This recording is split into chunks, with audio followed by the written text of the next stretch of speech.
साम्यवादी होते, यासाठी गांधींना बदनाम केलं जातं हे आपण पहिल्यांदा लक्षात घेतलं पाहिजे. समता आणि निर्भयपणा हे हे जास्त त्यांची जी तत्व होती ती सगळ्यात जास्त भावली माझ्या मनाला. माणसाला माणसासारखं कसं बघता येईल. आपण गांधी बनू शकत नाही, पण तो गांधीच्या मार्गाने जाऊ शकतो.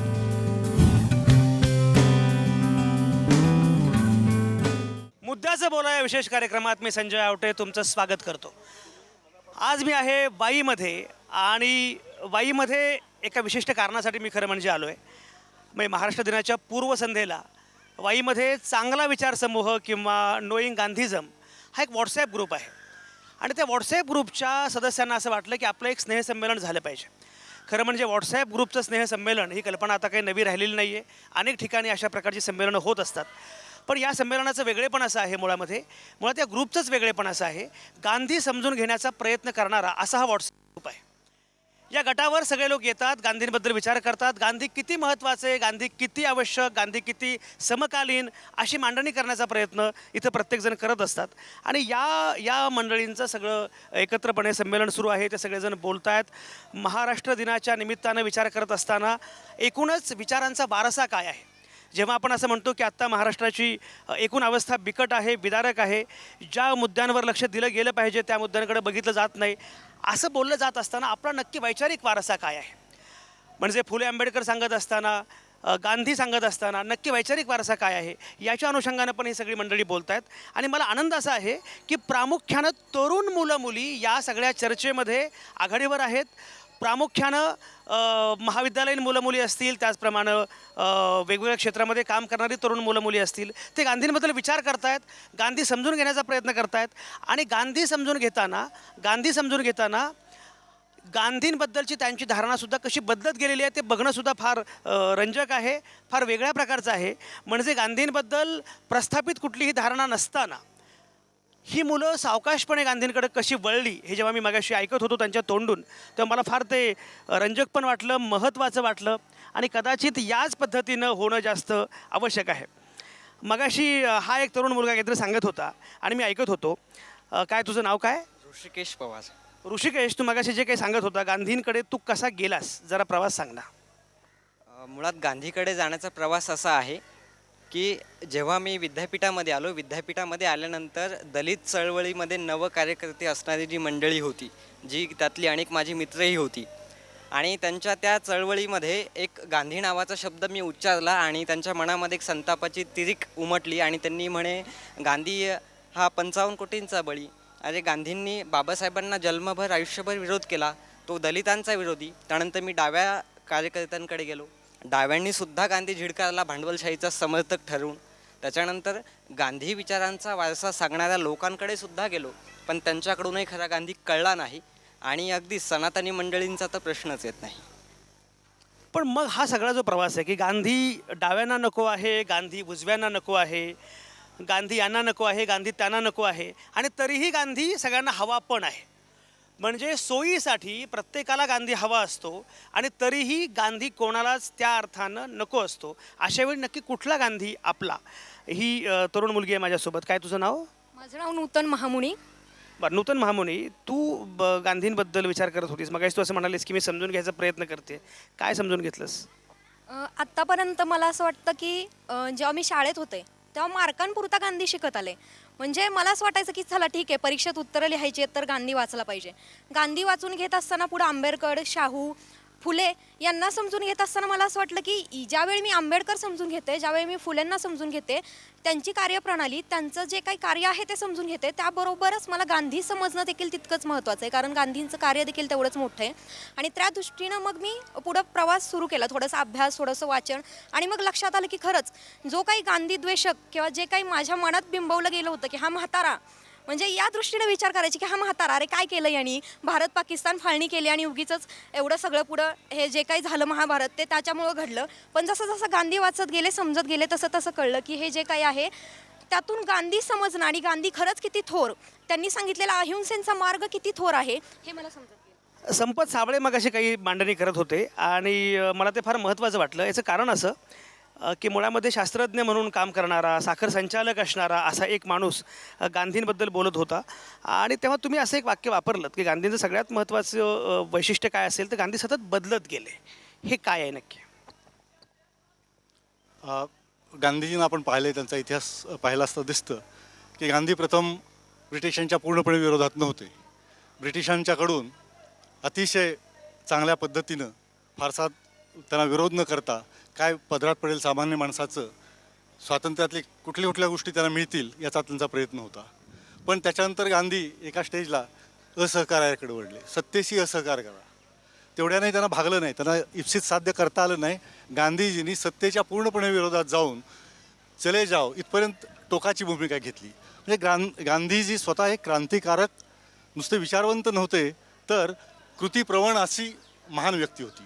आणि त्या दृष्टीनं आज मला असं वाटतंय की जर गांधीजी असते, आता सध्याचं शासन, सध्याचे हिंदुत्ववादी मंडळी यांनी गांधींना प्रातस्मरणीय ठरवले.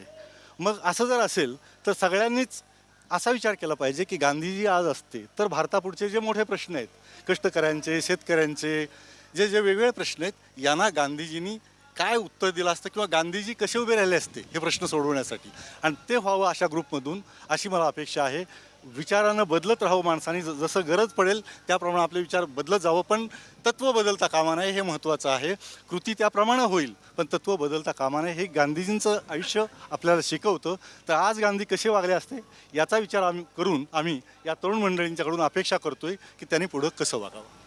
बदलणं याचा अर्थ तत्त्व आणि मूल्य बदलायचे नाही आहेत, पण बेसिकली मुळामध्ये तुम्ही परिस्थितीच्या नुसार काय प्रकारे स्वतःमध्ये बदल करता येतील याला परिवर्तनाचा मुद्दा आहे. लवांडे बहिणी इथे आहेत, विकास लवांडे आलेले आहेत. मला एक गंमत अशी वाटते की आमच्या विकास लवांडेंनी त्यांच्या लग्नाचा वाढदिवस आहे, या बहिणी या, त्यांच्या लग्नाचा वाढदिवस आहे आणि हे दोघंही लग्नाचा वाढदिवस साजरा करण्यासाठी इथे वाईमध्ये आलेले आहेत. आणि गांधींबद्दल, गांधी समजून घेण्याचा, गांधींबद्दल आणखी विचार करण्याचा, पुढं काय करता येईल याचा प्रयत्न हे दोघंही करतायत. विकास लवांडे, खरं म्हणजे हे फार कौतुकास्पद आहे की अशा प्रकारे तुम्ही सेलिब्रेट करता आहात, लग्नाचा वाढदिवस पण, गांधी पण. एक गंमत बघा, म्हणजे सगळ्यात मोठी अडचण अशी आहे की गांधींचा वापर सगळेजण करत असतात पण गांधी समजून कोणाला घ्यायचा नसतो. पूर्वी हे होतंच, पण आत्ता ज्या पद्धतीनं गांधीच्या मारेकऱ्याबद्दल, नथुरामबद्दल जाहीरपणे उदात्तीकरण सुरू आहे, म्हणजे टी व्ही चॅनलवर येऊन, आपल्या साम टी व्हीवरच्या कार्यक्रमामध्ये येऊन शरद पोंक्षे असेल किंवा सनातनचा प्रवक्ता असेल किंवा अगदी भाजपचे सुद्धा प्रवक्ते, त्यांनी नथुराम गोडसे हा नराधम आहे असं आम्ही मानत नाही, त्याची हिंसा आम्ही अमान्य करू, त्याचा मुद्दा बरोबर होता, अशा थाटाची विधानं केलेली आहेत. नाटक वगैरे तर आपल्याला माहिती आहे, तुम्ही त्याच्याविरुद्ध आंदोलन पण केलं आहे. हे सगळं जे सुरू आहे, कसं बघताय, काय करायला पाहिजे? आत्ताच्या काळामध्ये गांधी हे सर्व प्रश्नांचं उत्तर असतंय, परंतु तिकडे कोणी वळायला नको म्हणतंय. माझ्यासारखा एक कार्यकर्ता शालेय जीवनापासूनच जेव्हा गांधींचा अभ्यास करायला निघतो तर मला त्यातला सत्याग्रही गांधी भावला. आजही आत्ताचं जे काय आपण सांगितलं की जे काय हिंदुत्ववादी शक्तींचं गांधींच्याबद्दलचं जे काय रोज अपप्रचार सुरू आहे, गांधींना बदनाम करण्यासाठी त्यांची टीम सोशल मीडिया असेल किंवा वेगवेगळ्या माध्यमातून सातत्याने पूर्वीपासूनच ते कार्यरत आहेत.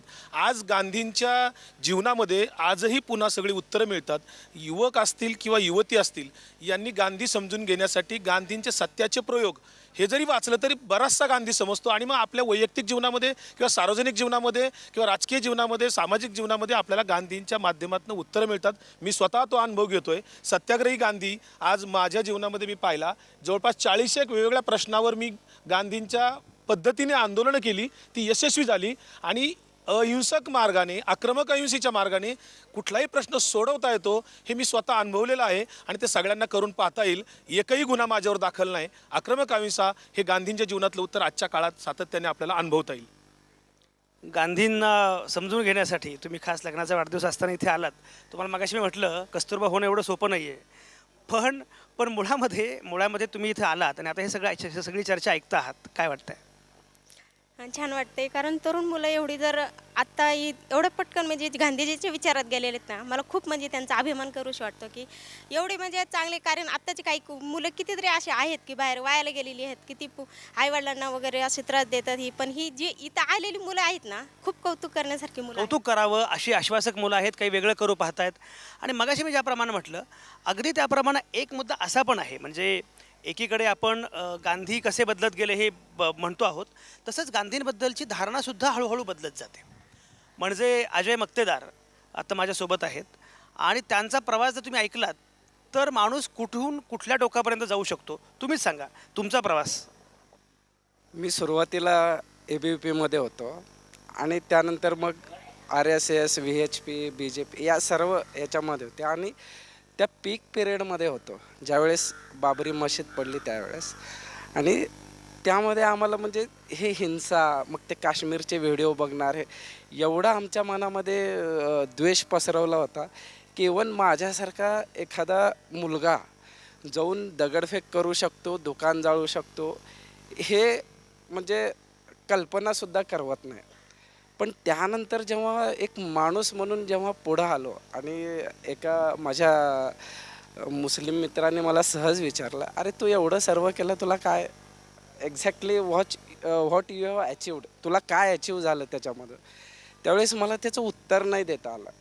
आणि जेव्हा ते मी विचार केला त्यावेळेस मग माझ्या वडिलांनी मला साथ दिली. माझ्या वडिलांनी गांधीजीबद्दल पुस्तकं वाचायला सांगितली आणि मग तो द्वेष कमी झाला आणि गांधीजीबद्दल एकच वाटलं की हा माणूस आयुष्यात कधीही कोणाचा द्वेष नाही केला आणि कोणाबद्दल द्वेष नाही पसरवला. पण इतर बऱ्याच सर्व गोष्टींमध्ये बघतो तर तुमच्या माझ्यांमध्ये डिफरन्स, मी तुमचा द्वेष करणार, तुम्ही माझा करा, मीच श्रेष्ठ, हे गांधीजीमध्ये हे काहीच नव्हतं की we all are same. Gandhi सहिष्णुता शिकवतात, गांधी प्रेम शिकवतात. तुम्हाला माहिती आहे का माझा कार्यक्रम जो आहे तो किती लोकप्रिय कार्यक्रम असेल की माझा कार्यक्रम बघण्यासाठी आणि चर्चेमध्ये सहभागी होण्यासाठी साक्षात बाहुबली आलेले आहेत. बाहुबली आत्ता माझ्यासोबत आहेत. बाहुबली कट्टापानं क्यू मारा वगैरे असं काही मी विचारणार नाही, पण बेसिकली कट्टापाने बाहुबली को क्यू मारा हे मी विचारणार नाही, पण नथुरामने गांधी को क्यू मारा. आणि आजही गांधींचा रोज खून होत असतो. कशामुळे? गांधींचा द्वेष करणारी मंडळी या देशात अजून आहेत.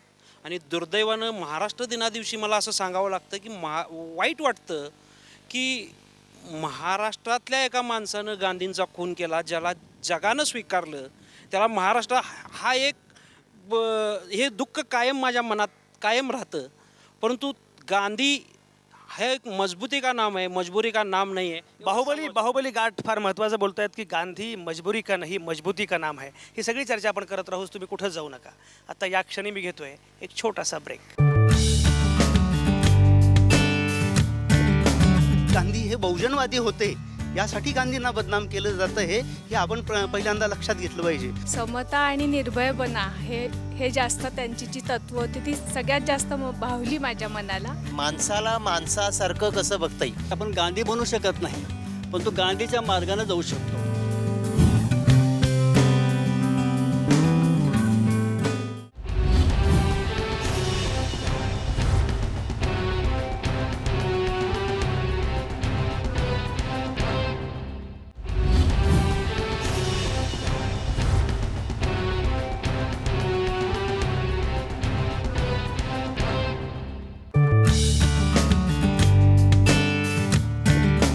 गांधी हे बहुजनवादी होते यासाठी गांधींना बदनाम केलं जातं हे आपण पहिल्यांदा लक्षात घेतलं पाहिजे. समता आणि निर्भयपणा हे जास्त त्यांची जी तत्व होती ती सगळ्यात जास्त भावली माझ्या मनाला. माणसाला माणसासारखं कसं बघता येईल. आपण गांधी बनू शकत नाही, पण तो गांधीच्या मार्गाने जाऊ शकतो.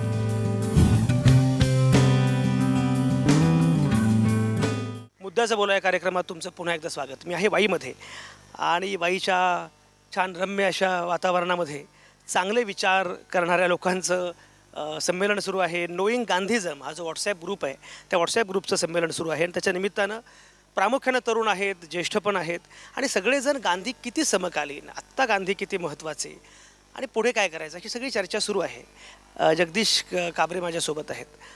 ही सगळी चर्चा की सुरू आहे आणि गांधींबद्दल लोक बोलत आहेत. अचानकपणे गांधी महत्त्वाचं आहे असं कसं काय लोकांना वाटायला लागलं आहे? काय नक्की काय चाललं काय आहे? खरं सांगायचं तर अचानकपणे गांधी लोकांना वाटायला लागलेत हे नाही आहे खरं. गांधी विचार हा सुरुवातीपासून आपल्या भारतीय जनमानसात रुजलेला आहे. गांधी हे एकच असे नेते होते की ज्यांनी घराघरातील स्त्रियांना बाहेर आणलं. त्यामुळे घरातल्या स्त्रिया बाहेर आल्यामुळेच राजकीय व्यवस्था उलथून पडायला मदत झाली आणि त्यामुळेच पुढची पिढी गांधी विचारांनी प्रेरित झाली.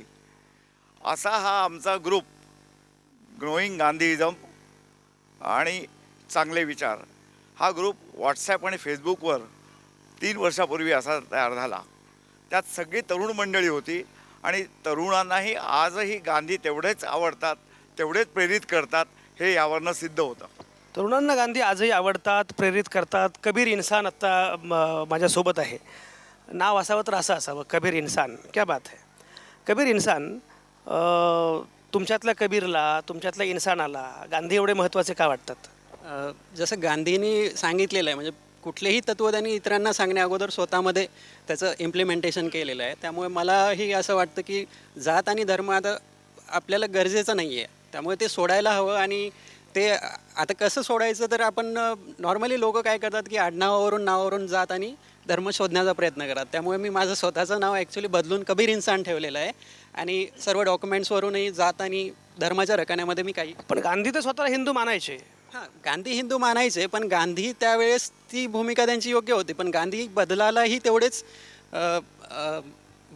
तेवढेच तयार होते. त्यामुळे आत्ता जर गांधी असते तर त्यांनी आता धर्म वगैरे गरज नसती लागली, तर त्यांनी तेच बदल स्वीकारला असता. म्हणून महाराष्ट्रातले प्रख्यात विचारवंत अभ्यासक लेखक संजय सोनवणेसुद्धा या सगळ्या तरुण मुलांच्या मांडीला मांडी लावून इथे गप्पा मारत बसलेत. गांधी समजून घेत आहेत, समजावून सांगतायत, विचार सुरू आहे. संजय, गांधी किती महत्त्वाचा आहे? जसा उल्लेख आता केला की गांधी समकालीन आहेत आणि तेव्हा गांधी जे होते ते आज कदाचित वेगळंच काही म्हटले असते. काय गांधी नक्की? गांधीजी हा म्हणजे एक परिवर्तनाच्या दिशेने जाणारा एक महाप्रवाह आहे असं म्हटलं तरी चालू शकेल. आणि हा महाप्रवाह असा आहे की जसा जसा काळ बदलतो तसतसे गांधी विचार हे नवीन प्रकाशामध्ये, वेगळ्या प्रकाशामध्ये ते वेगळे दिसत आणि कालदर्शी आणि मार्गदर्शक ठरतात.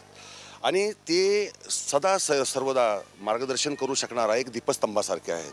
त्यांचे विचार त्यांनी त्या काळात जे म्हटले ते त्या काळात जे म्हटले ते आजच्या काळात तसेच्या तसे न घेता त्याचे आजचे जे वर्तमानातले परिप्रेक्ष्य आहेत त्या वर्तमानाच्या परिप्रेक्ष्यात त्या विचारांकडे बघून त्याच्याकडून आपण काहीतरी शिकू शकतो आणि मार्ग काढू शकतो. म्हणजे आज आपल्याला अनेकदा वाटतं की आज खूप अंधार पसरला आहे, आज फार वाईट दिवस आलेले आहेत किंवा आज आपण फार वेगळ्या वातावरणात आलेलो आहोत आणि आता कसं होणार पुढे भारताचं किंवा भारतीय जनतेचं. सुदैवाने गांधीजी आहेत आणि जोपर्यंत गांधीजी आहेत तोपर्यंत भारतीय जनमानसाला किंवा भारतीय व्यवस्थेला, मानसिक व्यवस्थेला फार मोठा धक्का बसवू शकतील अशी कोणतीही शक्ती टिकू शकणार नाही असं मला वाटत असतं. आणि त्यामुळे तरुण वर्ग आज ज्या पद्धतीने गांधीजींच्याकडे आकर्षित झालेला आहे, नव्याने गांधीजी समजावून घेत आहेत, हे उलटा तरुणांकडनं शिकण्यासारखं खूप आहे की त्यांना गांधीजी कसे दिसतात हे जाणून घ्यायला मी खरं इथं आलेलो. अगदी खरं आहे. गांधी तरुणांना कसे दिसतात हे समजून घेणं फार महत्त्वाचं आहे. आणि मगाशी तुम्ही उल्लेख केला, तुम्ही अंधश्रद्धा निर्मूलनाचं काम करता. मुळामध्ये अंधश्रद्धा निर्मूलनाचं काम करताना प्रामुख्यानं धर्मचिकित्सा हा अतिशय महत्त्वाचा मुद्दा आहे. अशावेळी गांधी किती महत्त्वाचे वाटतात? गांधींच्याबद्दल विचार करताना पण एक गोष्ट लक्षात घेतली पाहिजे की गांधींनी सतत बदलाचा स्वीकार केला. म्हणजे अगदी सुरुवातीला गांधी सनातनी हिंदू होते, अस्पृश्यतेच्या बाजूनेही ते होते. परंतु नंतरच्या काळात आम्हाला असं दिसेल की डॉक्टर बाबासाहेब आंबेडकरांनी देखील असं पत्र लिहिलं होतं की गांधी हे आपलीच भाषा बोलत आहेत. गांधी अस्पृश्यतेबद्दल जे विचार मांडता येते, त्यामुळं गांधींना आता आपला माणूस मानायला हरकत नाही. त्यामुळं गांधींचं हिंदुत्व हे आपण आता पारंपरिक आत्ता जे हिंदुत्ववादी आहेत तसं हिंदुत्ववादाचा विचार करून चालणार नाही. गांधींना त्या चौकटीत बसवून चालणार नाही.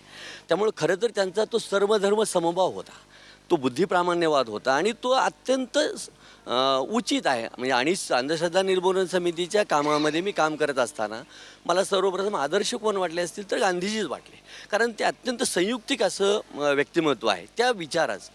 त्यामुळे त्यांना आपण सनातनी, ते जरी स्वतः असं म्हटले, त्यांनी म्हटलेलं आहे की मी सनातनी हिंदू आहे, परंतु त्यांची हिंदुत्वाची व्याख्या वेगळी होती. म्हणजे जसं एके ठिकाणी तुम्हीच असं म्हटलं होता की काही जण असं म्हणतात की गांधींनी गीतेला पवित्र मानलेलं आहे, गांधी असं म्हणतात की गीतेला राष्ट्रीय ग्रंथाचा दर्जा दिला पाहिजे, असं त्यांचं वाक्य होतं.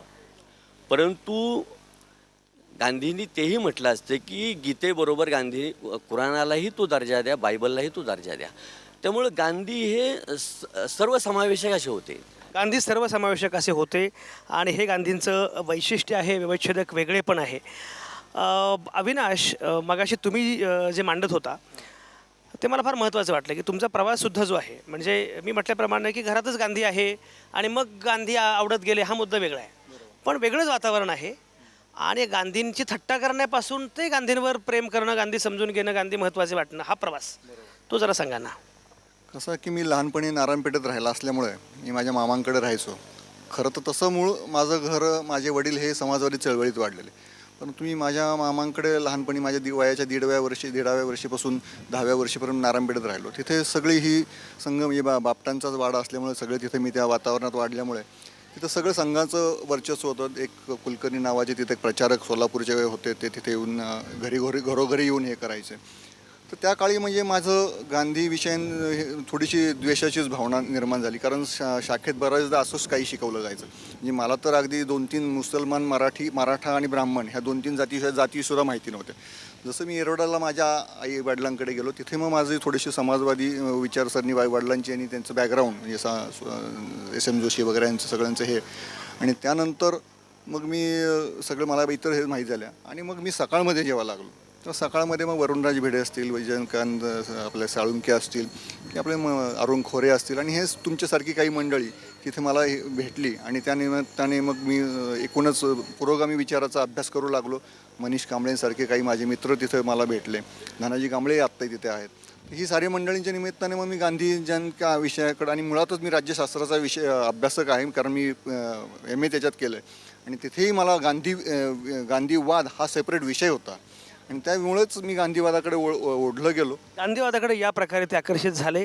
डॉक्टर अरुण मानकर आपल्यासोबत आहेत. अरुण मानकर, हा जो प्रवास आहे, एकीकडे सगळेजण आपापला प्रवास सांगतायत, तुम्ही स्वतः हा प्रवास कसा सांगाल? मी खेड्यातनं आलेलो आहे, आणि मी खेड्यातला एक मुलगा म्हणून जेव्हा विचार करायला लागलो तेव्हा माझ्या असं लक्षात आलं की माझ्या खेड्यातल्या माणसासाठी विचार करणाऱ्या थोर पुरुषांमध्ये गांधींचा अग्रक्रमाने फार वरचा क्रमांक लागतो. पहिल्यांदा गांधी भावले ते त्याच्यामुळे खेड्यातल्या माणसाचा विचार करणारा एक पुरुष, महापुरुष म्हणून मला गांधी भावले. नंतर अभियंता झालो. दिवे पेटवायचं माझं काम. दिवे पेटवता पेटवता गांधीजींच्या विचाराचा एक एक दिवा मनामध्ये, डोक्यामध्ये पेटत गेला, आणि तेव्हा असं लक्षात आलं की अभियंता म्हणजे कमीत कमी श्रमामध्ये आणि कमीत कमी पैशामध्ये समाजाच्यासाठी काहीतरी चांगलं काम व्हावं, समाजाला काहीतरी चांगलं द्यावं, उन्नत आयुष्य द्यावं. हे जे इंजिनियरचं महत्त्वाचं काम आहे, अभियंत्याचं महत्त्वाचं काम आहे, त्यामध्ये सुद्धा गांधीजींनी खूप काही समाजाला दिलेलं आहे. म्हणून एक अभियंता म्हणून सुद्धा गांधीजी मला फार चांगले वाटले. आणि त्यानंतर मी HRचा अभ्यास केला, मानवी संसाधनाचा अभ्यास केला, आणि तो अभ्यास करताना मला लक्षात आलं की माणसं जोडायची कशी, माणसं जवळ कशी आणायची, आणि माणसांकडनं चांगलं काम कसं करून घ्यायचं, आणि कमीत कमी दुखवता, कमीत कमी कष्ट वाटू देता माणसांकडनं जास्तीत जास्त कामं कशी करता येतील. तर ह्या दृष्टीने सुद्धा गांधींनी जे अख्ख्या भारतवर्षामध्ये प्रचंड मोठ्या प्रमाणावर जनसमुदाय जोडला आणि फार मोठी कामं त्या सामान्य माणसांकडनं करून घेतली, त्या अंगानं सुद्धा एक HRचा अभ्यासक म्हणून मला गांधीजी फार मोठे वाटले. डॉक्टर अरुण मानकरांनी दिवे लावण्याचा उल्लेख केला, आणि खरंच महात्मा गांधींचं एकूण चरित्र, महात्मा गांधींचे एकूण विचारधारा या सगळ्याचा विचार केला तर दिवे लागले रे दिवे लागले, तमाच्या तळाशी दिवे लागले, हा अंधार दूर करण्याचा आणि प्रकाश देण्याचा प्रयत्न गांधीजींनी सातत्यानं केला. गांधी समकालीन प्रकाशामध्ये समजून घेण्याचा, गांधींच्या वाटेवरून चालण्याचा, आणि गांधीच आजच्या सगळ्या प्रश्नांवरचं उत्तर असू शकतं अशा पद्धतीनं विचार करण्याचा प्रयत्न ही सगळी मंडळी करत आहेत. आणि याच्यामध्ये तरुण आहेत, हे सगळ्यात महत्त्वाचं आहे. ज्येष्ठ तर आहेतच, पण तरुण मुलामुलींना असं वाटतं आहे की मला गांधींच्या वाटेवरून चालायचं आहे. गांधींची वाट ही समाजकारणासाठी, राजकारणासाठी आणि सगळ्याच क्षेत्रांच्या अनुषंगानं, म्हणजे अरुण मानकरांनी खेड्याचा उल्लेख केला, ग्रामीण भागाचा उल्लेख केला, मागाशी स्त्रियांचा उल्लेख झाला, राजकारणाचा उल्लेख झाला, अहिंसेचा उल्लेख झाला, अध्यात्माचा उल्लेख झाला, धर्मग्रंथांचा उल्लेख झाला. असं कुठलंच क्षेत्र नाही आहे की ज्याच्यावर गांधींनी विचार नाही केला. त्यामुळे सगळ्याच क्षेत्रांबद्दल गांधीजींचा विचार तेवढाच महत्त्वाचा आहे. गांधीजींच्या वाटेवरून चालण्याचा प्रयत्न मंडळी करतायत. गांधी समजून घेण्याचा, गांधींची समीक्षा पण करण्याचा, गांधी कुठे नको आहेत आत्ता किंवा गांधी कुठे, हे मंडळी असं म्हणतात की गांधी आता असते तर कदाचित असं वागले नसते. असं म्हणताना गांधींचं तेव्हाचं वाक्य आता मी नाकारतो असं पण ते म्हणत आहेत. याचा अर्थ असा आहे की समकालीन संदर्भामध्ये गांधी कुठे नाकारायचे कुठे स्वीकारायचे हे पण ठरवण्याचा प्रयत्न मुलं करतायत. आणि सगळ्यात महत्त्वाचं म्हणजे एकूण कुठलाही विचार हा अपूर्ण असतो, तर जोड कृतीची असायला पाहिजे. त्यामुळे कृती कार्यक्रम काही आखता येणं शक्य आहे का असं पण विचार ही सगळी मंडळी करतायत. ही सगळी चर्चा म्हणून अतिशय महत्त्वाची. महाराष्ट्र दिन साजरा करत असताना महाराष्ट्राचा वारसा काय आहे, कुठला वैचारिक वारसा घेऊन आपल्याला पुढं जायचं आहे असा प्रयत्न होणं एका व्हॉट्सॲप ग्रुपच्या साक्षीनं माध्यमातून होणं हे जास्त महत्त्वाचं आहे. कारण एकूणच सोशल मीडियाचा उपयोग ज्या पद्धतीनं होतो आहे, डोनाल्ड ट्रम्पपासून नक्की कोणाला त्याचा फायदा होतो आहे अशा प्रकारची चिंता व्यक्त होत असताना एक परिवर्तनवादी सकारात्मक असा विचारसुद्धा सोशल मीडियाचा उपयोग करू शकतो हे सिद्ध करणारी खरं म्हणजे ही मैफल आहे. आणि त्यातून निश्चितपणे काही सकारात्मक आश्वासक असं घडण्याची शक्यता आहे. आज मी इथंच थांबणार आहे. सगळ्याच नामवंतांचे अतिशय मनापासून आभार. धन्यवाद. गांधी हे बहुजनवादी होते, यासाठी गांधींना बदनाम केलं जातं हे आपण पहिल्यांदा लक्षात घेतलं पाहिजे. समता आणि निर्भयपणा हे जास्त त्यांची जी तत्व होती ती सगळ्यात जास्त भावली माझ्या मनाला. माणसाला माणसासारखं कसं बघता येईल? आपण गांधी बनू शकत नाही, पण तो गांधीच्या मार्गाने जाऊ शकतो.